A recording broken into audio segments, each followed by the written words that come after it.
कुछ स्वादिष्ट है बनाना तो playrecipes.com पे जरूर है आना। जादुई सेब। गोरखपुर नाम के गांव में रमेश नाम का एक नौजवान रहा करता था। रमेश लोगों के यहाँ मजदूरी करके अपना गुजारा किया करता था। उसके घर में कोई व्यक्ति ना होने के कारण उसे हमेशा अकेलापन खाया करता था, मगर वो बाहर की दुनिया देख हमेशा खुश रहने की कोशिश किया करता था। एक दिन रमेश काम से घर लौट रहा था, तभी उसे सेब के पेड़ों का खेत दिखाई दिया। रमेश को सेब देख उसे खाने की बड़ी इच्छा हुई, मगर उसके पास पैसे ना होने के कारण रमेश एक जगह खड़ा होकर उसे देख रहा था। तभी उस खेत का मालिक रमेश से, कौन हो तुम और मेरे सेब के पेड़ों को ऐसे क्यों देख रहे हो? सेठ, मुझे बहुत भूख लगी है, क्या मुझे एक सेब खाने को मिलेगा? यहाँ तुम्हें क्या धर्मशाला दिखाई दे रही है क्या? चलो, एक भी सेब नहीं मिलेगा तुम्हें। नहीं सेठ, मैंने सिर्फ आपसे पूछा। यहाँ कुछ नहीं मिलेगा तुम्हें, चलो जाओ यहाँ से जल्दी। रमेश बड़े दुखी मन से वहां से चला जाता है और मन में सोचता है, क्या जमाना आया है, पैसा नहीं तो कोई खड़ा भी नहीं करता, इंसानियत नाम की तो कोई चीज ही नहीं है। ऐसा सोचते सोचते रमेश रास्ते से घर जा रहा था। तभी उसे रास्ते में एक बूढ़ा आदमी सेब बेचते दिखाई दिया। उस बूढ़े आदमी ने रमेश को आवाज दिया, बेटे बेटे। बाबा, क्या तुमने मुझे आवाज दिया? अरे बेटे, मुझे ये सेब की टोकरी जरा सिर पर उठा कर दो। बाबा, आप इतना बोझ कैसे उठा पाएंगे? अभी तो आपके सारे सेब बेचकर भी नहीं हुए, फिर भी आप घर जा रहे हो। बेटा, अब मेरी उम्र हो गई है, अब पहले जैसा काम भी नहीं होता, और शाम से पहले घर चला गया तो अच्छा होता है भाई। चलिए बाबा, मैं आपको आपके घर छोड़ देता हूँ।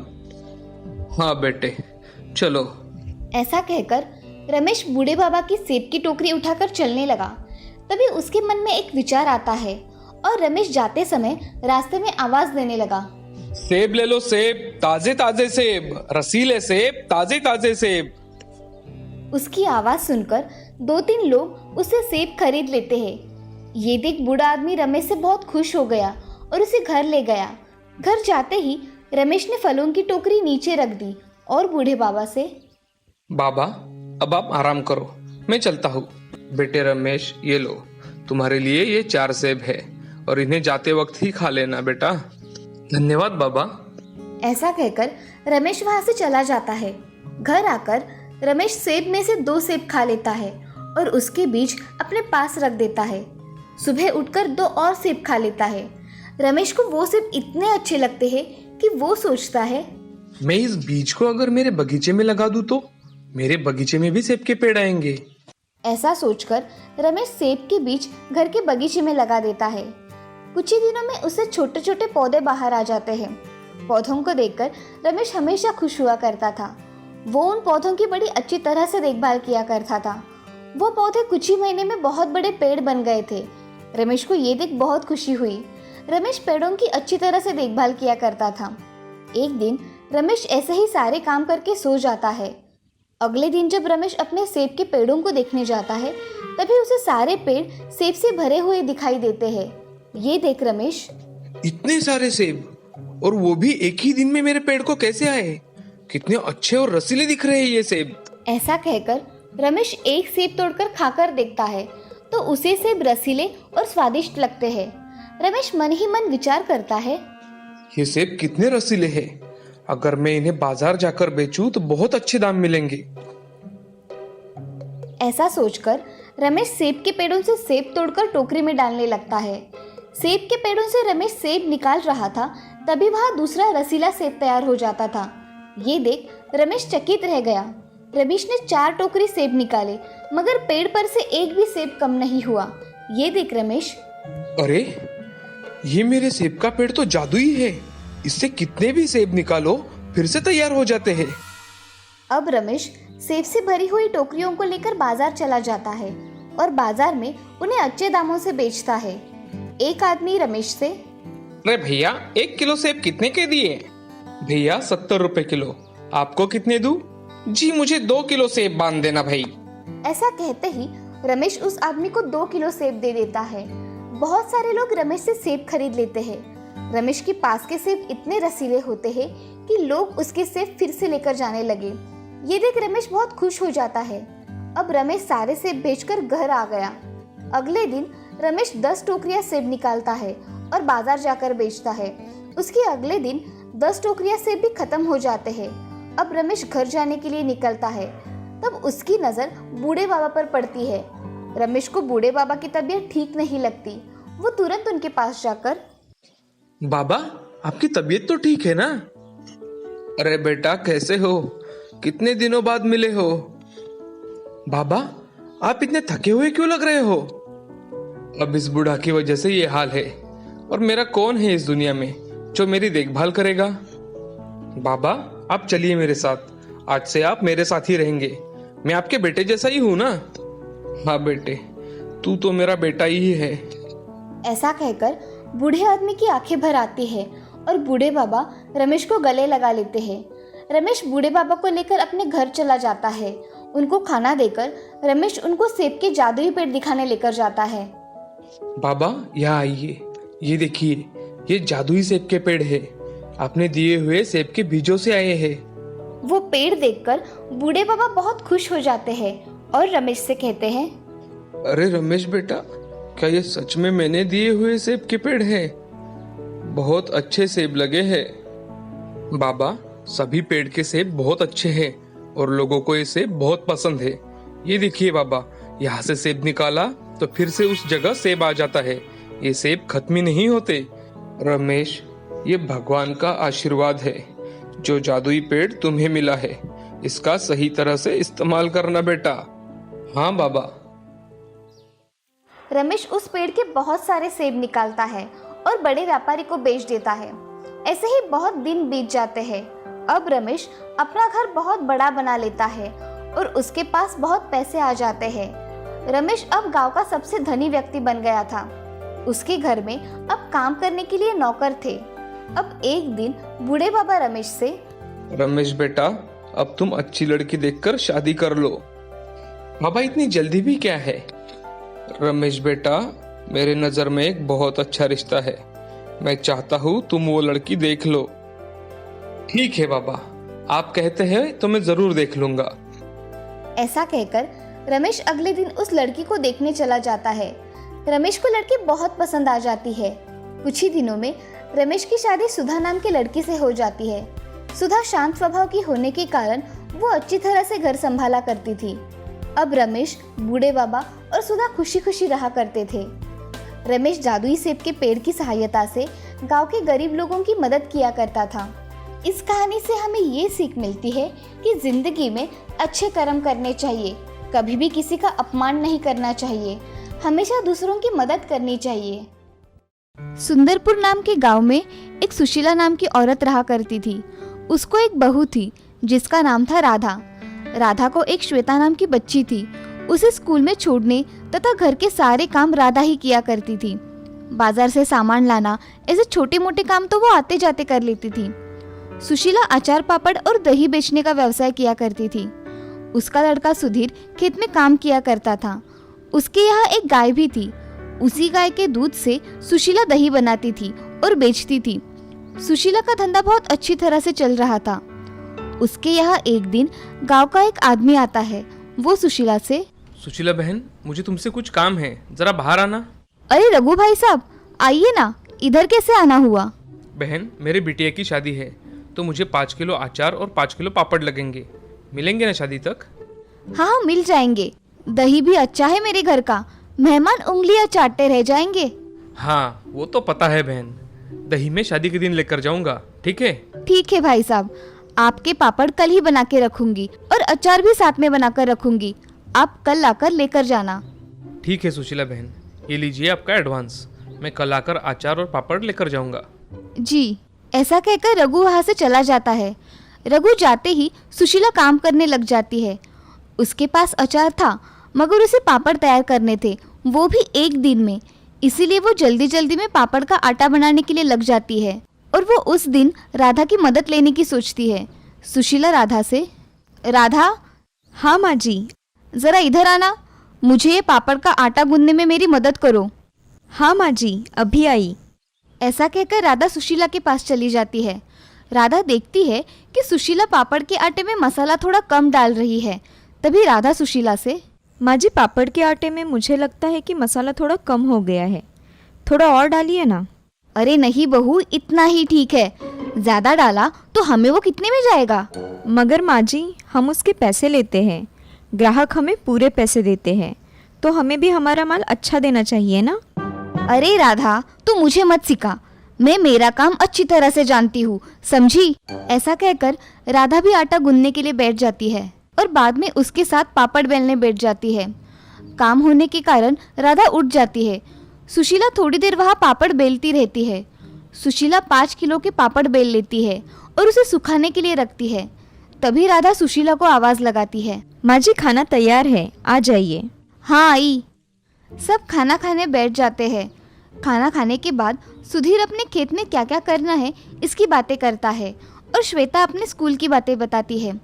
अब बातें हो जाने के बाद सभी सोने के लिए चले जाते हैं। सुबह सुशीला सारे पापड़ जमा करके एक बैग में भर देती है और एक बड़ी बरनी में अचार भर देती है। तभी रघु आकर सुशीला से, सुशीला बहन, मेरे अचार और पापड़ तैयार है क्या? जी भाई साहब, आपके पापड़ और अचार तैयार है, ये लीजिए। ऐसा कहकर सुशीला रघु के हाथों में पापड़ की बैग और अचार की बरनी दे देती है। अब रघु बोलता है, बहन, शादी के दिन में 5 किलो दही लेकर जाऊंगा, आप बना के रखना। हाँ भाई साहब, मैं बना कर रखूंगी, आप किसी को भेज देना दही ले जाने के लिए। जी, ये लीजिए आपके पैसे, मैं चलता हूँ अब। जी। रघु पापड़ और अचार लेकर वहाँ से चला जाता है। इधर सुशीला पैसे देख बहुत खुश हो जाती है। उन्हें लेकर अपने कमरे में चली जाती है। वो पैसे अपने पोटली में रख देती है और दूसरे काम करने लगती है। अब सुशीला हर दिन अपना काम करके पापड़ बनाकर रखा करती थी, मगर सब में कुछ ना कुछ कम डाला करती थी। एक दिन उसके दिमाग में एक आइडिया आता है, अगर मैं लोगों को अचार नाप के थोड़ा कम दे दिया करूं तो मेरा ही फायदा है, और पापड़ में मसाला कम डाला तो मेरा ही मुनाफा और हो जाएगा। ऐसे सुशीला खुद से सोचकर मन ही मन में ठान लेती है और अगले दिन से वो आने वाले ग्राहकों को कम अचार देने लगी और दही के पैसे भी उसने बढ़ा दिए। अब रघु के घर उसने 5 किलो दही दे दिया और उसने 300 रुपए ही लिए। तभी सुशीला का बेटा सुधीर उससे, अरे माँ, आजकल गाय दूध कम दे रही है, अगर तुम्हें कुछ दूध कम पड़ रहा हो तो बाहर से खरीद लेना। अरे नहीं, फिलहाल तो चल रहा है, बाद में देखेंगे, कम पड़ा तो मैं देख लूंगी। ठीक है माँ, चलो मैं खेत में जाकर आता हूँ। ठीक है बेटा। ऐसा कहकर सुधीर खेत में चला जाता है और सुशीला सोचने लगती है कि तभी राम वहाँ दही लेने आ जाता है। चाची, मुझे 1 किलो दही चाहिए, एकदम ताज़ा। हाँ राम, रुको, मैं अभी लाती हूँ। ऐसा कहकर उसके हाथ के डिब्बे में सुशीला 1 किलो दही लेकर आती है। तभी उस दही को देख राम बोलता है, चाची, आजकल दही में ज़्यादा पानी आ रहा है। अरे बेटा, ये गर्मी का मौसम शुरू हो गया है ना, इसीलिए दही ऐसा होता है। अच्छा चाची, ये लो पैसे, अब मैं चलता हूँ। हाँ ठीक है। सुशीला पैसे गिनती है और खुद से बोलती है, इसे कम पैसों में दही भी अच्छा चाहिए। कौन यहाँ इतनी ईमानदारी से धंधा करता है, आया मुझे सिखाने वाला। ऐसा कहकर सुशीला घर में चली जाती है। उसे सुधीर की बातें याद आती है कि दूध कम पड़ गया तो बाहर से मंगवा लेना। वो फिर से मन ही मन में सोचती है, अगर दूध कम पड़ गया तो मुझे कुछ ना कुछ करना पड़ेगा, नहीं तो मेरे ग्राहक कम हो जाएंगे। ऐसे ही दिन ब दिन सुशीला का लालच बढ़ता जा रहा था, मगर उसके बहू के नज़र से ये छुपा नहीं था। सुशीला अचार कम देती थी, पापड़ में मसाला कम और अब दूध में पानी मिलाकर उसका दही लगाया करती थी। इससे ग्राहक शिकायत किया कर रहे थे। ये सब देख राधा सुशीला से बात करने की सोचती है और कुछ मन में सोचकर सुशीला के पास चली जाती है। माँ जी, आपने जो पापड़ दिए थे ना रघु चाचा की लड़की के शादी में, उसको लोग कह रहे थे कि उसमें स्वाद ही नहीं है। क्या कह रही हो बहू तुम? मैं सच कह रही हूँ माँ जी, मैंने अपने कानों से सुना है। अगर ऐसा कुछ था तो रघु मुझसे बोलने क्यों नहीं आया? माँ जी, आपसे बोलने के लिए सब डरते हैं, इसीलिए कुछ नहीं कहते। मगर इसका तो परिणाम आपके धंधे पर पड़ेगा ना, इससे तो ग्राहक कम हो जाएंगे और अच्छे पापड़ ना मिलने की वजह से लोग दूसरे लोगों से पापड़ खरीद लेंगे। इससे आपका नुकसान हो जाएगा। और आपके हाथों में तो कितना स्वाद है ना माँ जी, आप कुछ मिलावट या कम ज़्यादा मत कीजिए। पहले जैसे आप बनाती थी वैसे ही बनाइए। हाँ बहू, तुम सच कह रही हो, मगर महंगाई कितनी बढ़ गई है। माँ जी, आप थोड़े वस्तु के दाम बढ़ा देंगी तो चलेगा, मगर जो भी चीज़ हमारे यहाँ से जाएगी ना, उसका स्वाद लोगों के मुंह में बैठा रहना चाहिए। हाँ बहू, मैंने ऐसा कभी सोचा ही नहीं। मैं कम मसाला डाल पापड़ का स्वाद बिगाड़ रही थी। और माँ जी, आपको दूध में भी मिलावट करने की कोई ज़रूरत नहीं है। ये सोच रहे हैं कि इस गाय का दूध अगर कम पड़ रहा है तो हम दूसरी और एक गाय ले लेंगे, इससे हमें दूध की कमी नहीं होगी। इन्होंने मुझसे आज सुबह ही कहा। बहू, तुम सच कह रही हो। अगर ऐसा हुआ तो मैं अपना काम पूरी ईमानदारी से करूँगी और मेरे पदार्थों का स्वाद भी कायम रखूँगी। आप अब पैसों को लेकर मन में कभी भी लालच नहीं लाएंगी, और मैं हूँ ही आपके साथ। हाँ, अब हम दोनों मिलकर अच्छा काम करेंगे, और मुझे सही राह दिखाने के लिए तुम्हारा बहुत बहुत शुक्रिया। ऐसा कहकर सुशीला राधा के गले लग जाती है। आज राधा की वजह से सुशीला की आंखें खुल गई थी। अब उसे पता चल गया था कि उसे किस प्रकार से अपने ग्राहकों को सब बताना है और कैसे उन्हें अच्छे पदार्थ बेचने हैं। अब सुशीला के मन में लालच मिट गया था। ये देख राधा भी बहुत खुश हो जाती है। अब से सुशीला ग्राहकों को अच्छे पदार्थ देकर अपना नाम कर रही थी, और लोगों के मुंह में तो जैसे उसके पदार्थों का स्वाद ही बस गया था। अब उसने बाद में बहुत नाम कमाया और ईमानदारी से अपना काम किया। इस कहानी से हमें ये सीख मिलती है कि जिंदगी में कभी भी लालच नहीं करना चाहिए। लालच से हम हमारा ही नुकसान कर लेते हैं। वो कहते हैं ना, लालच बुरी बला होती है। रामगढ़ नाम के गांव में श्यामलाल नाम का एक बहुत ही अमीर आदमी रहता था। उसके पास 100 एकड़ खेती थी। उसकी खेती में राजू नाम का नौकर काम किया करता था। राजू बहुत ही ईमानदार था। उसकी पत्नी सीता भी उसको खेती में मदद किया करती थी। एक दिन राजू श्यामलाल से, मालिक, इस साल खेत में क्या लगाना है? राजू, मैं सोच रहा हूँ इस साल हम आलू की खेती करेंगे। मालिक, उसके लिए हमें शहर से आलू लेकर आने पड़ेंगे। राजू, तुम एक काम करो, तुम कल ही शहर जाकर आलू लेकर आओ। ये लो पैसे। ठीक है मालिक, मैं कल ही चला जाता हूँ। ऐसा कहकर राजू अपने घर चला जाता है। घर जाकर सीता से, सीता, कल मैं शहर में आलू लेने के लिए जाने वाला हूँ। तुम्हें घर पर कुछ सामान चाहिए क्या? हाँ, थोड़ा सामान चाहिए था। मैं आपको लिस्ट बनाकर देती हूँ। हाँ ठीक है। राजू अगले दिन सुबह जल्दी उठकर शहर के लिए निकलता है। शहर जाकर राजू अच्छे वाले आलू खरीद लेता है। आलू खरीदने के बाद राजू अपने घर का कुछ सामान भी खरीद लेता है और घर जाने के लिए निकलता है। कुछ समय में राजू रामगढ़ में आ जाता है। राजू आलू लेकर श्यामलाल से मिलने चला जाता है। मालिक, खेत में लगाने के लिए आलू मैं लेकर आया हूँ, और ये बाकी के बचे हुए पैसे। राजू, ये लो, तुम्हारे लिए। नहीं मालिक, मुझे इसकी क्या जरूरत है? राजू, रख लो, ये मेरी तरफ से तुम्हारे लिए। ठीक है मालिक। ऐसा कहकर राजू वो पैसे लेकर अपने घर चला जाता है और घर जाकर सारा सामान सीता को दे देता है और खाना खाकर सो जाता है। अगले दिन सुबह राजू उठकर अपना काम करने के लिए खेत में चला जाता है। खेत जाकर वो आलू लगाने की सारी तैयारी कर लेता है और आलू खेत में लगा देता है। श्यामलाल उस गांव का सबसे धनी व्यक्ति होने के कारण वो दान धर्म भी बहुत किया करता था। एक दिन श्यामलाल अपने गांव वालों के लिए भोजन का आयोजन करता है। ये देख उस गांव का साहूकार हीराचंद बहुत क्रोधित हो जाता है। हीराचंद मन ही मन में, ये श्यामलाल खुद की नजरों में महान बनना चाहता है, और तो और लोगों को पैसा भी देता है। इसके वजह से मेरा धंधा बंद होने पर आया है। इसके वजह से लोगों में मेरी कीमत भी कम हो रही है। ऐसा मन ही मन सोचते हुए हीराचंद गांव वालों के भोजन में शामिल हो जाता है। वहाँ देखता है कि श्यामलाल ने बहुत अच्छी तरह से सारा इंतजाम किया था।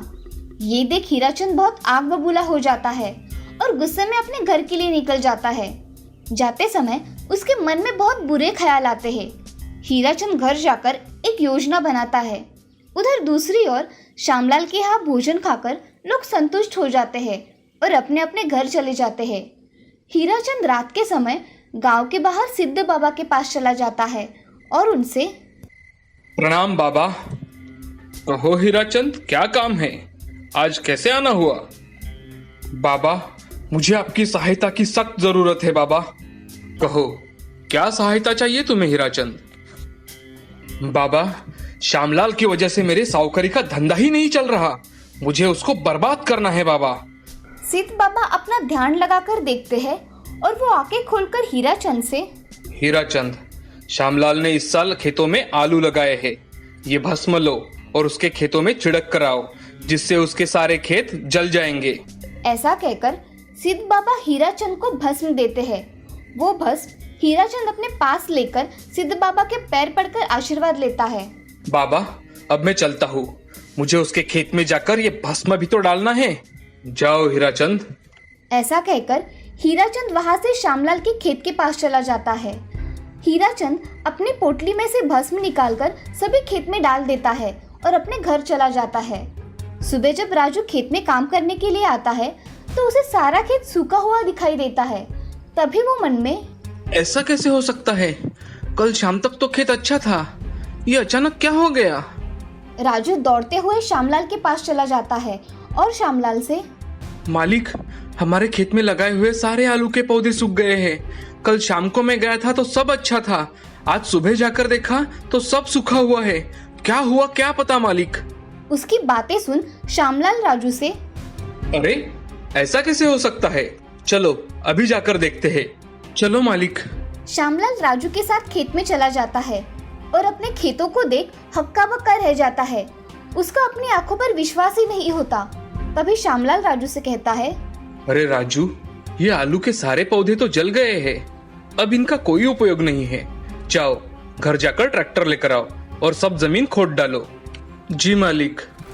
ऐसा कहकर राजू श्यामलाल के घर से ट्रैक्टर लेकर आता है और खेत में चलाने लगता है। तभी उसकी नजर आलू के खेत पर पड़ती है। उसे कुछ चमकता हुआ दिखाई पड़ता है। तभी राजू ट्रैक्टर से उतरकर देखता है कि उसके सारे आलू के पौधों को सोने के आलू लगे हुए हैं। वो देखकर राजू जोर जोर से चिल्लाने लगता है, मालिक, मालिक। अरे क्या हुआ राजू, क्यों चिल्ला रहे हो?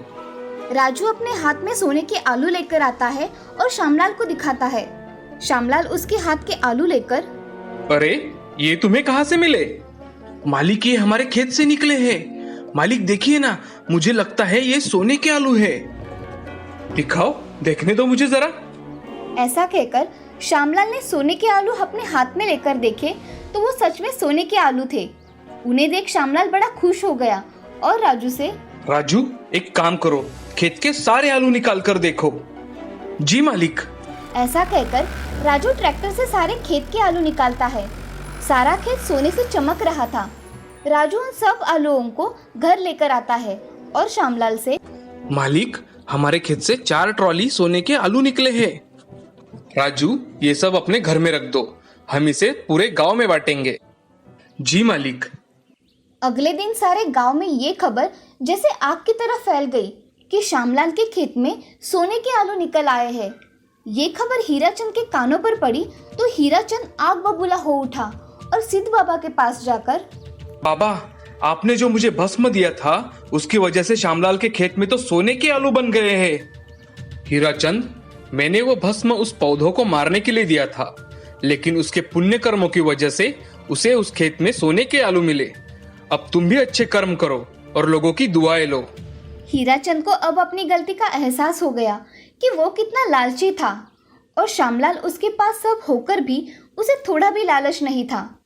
हीराचंद अब अपने घर चला जाता है और श्यामलाल सभी गांव वालों को एक एक सोने का आलू बांट देता है और राजू को एक बोरी सोने के आलू दे देता है। इस तरह से श्यामलाल और अमीर बन गया और कभी भी उसने अपने संपत्ति का घमंड नहीं किया। इस कहानी से हमें ये सीख मिलती है कि जिंदगी में कभी भी किसी से ईर्ष्या नहीं करनी चाहिए और हमेशा अच्छा वर्तन करना चाहिए। वो कहते हैं ना कि कर भला तो हो भला।